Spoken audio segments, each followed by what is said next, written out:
details that I like to add to a lot of my projects, whether it's home dec or garments, is top stitching.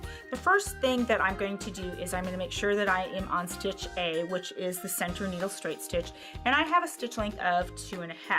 I'm going to use the standard presser foot, and when I'm top stitching, I use the markings on my needle plate. Now, because I'm using a smaller piece, which is basically similar to a cuff on a sleeve, I'm actually going to remove the accessory tray so I can expose the free arm. What this does is it just gives me a little bit more room to maneuver and move my fabric. So I'm going to place my fabric edge right along that 6/8 inch marking. But when I top stitch, I always make sure I start in a seam, because this is typically going to be held underneath by my wrist, so I won't see that if I'm not aligned, or when my stitches meet, it's actually hidden underneath my wrist. So I'm just going to go ahead and I'm going to start stitching.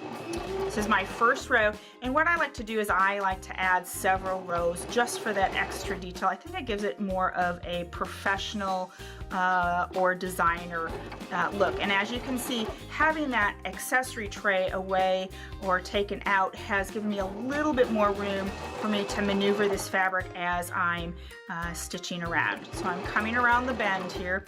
Pretty soon I'll be at my starting point, and then what I will do is I will literally just overlap those stitches and then move on to my second row.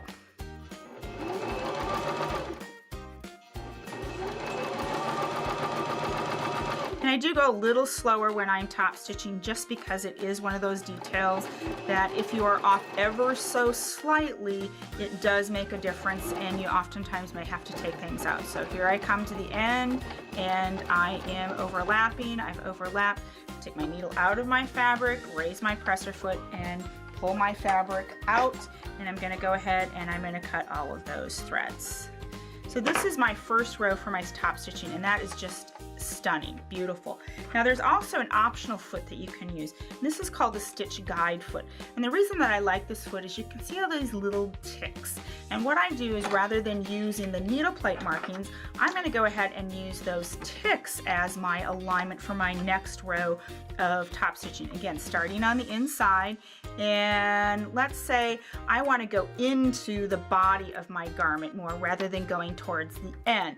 So I've got it lined up with that tick mark right there, and I'm just going to go ahead, and again, I'm using that tick mark on my row of stitching rather than using a needle plate marking.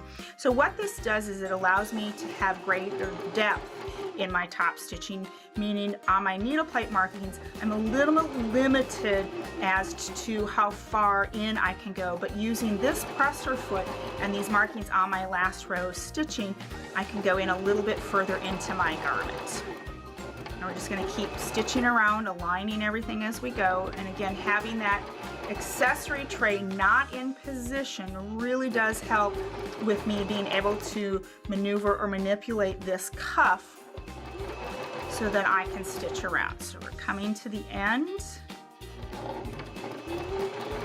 and at this point I'm going to stop, and I'm going to go ahead and I'm going to trim these threads. I usually like to get rid of these threads so that they're not in the way.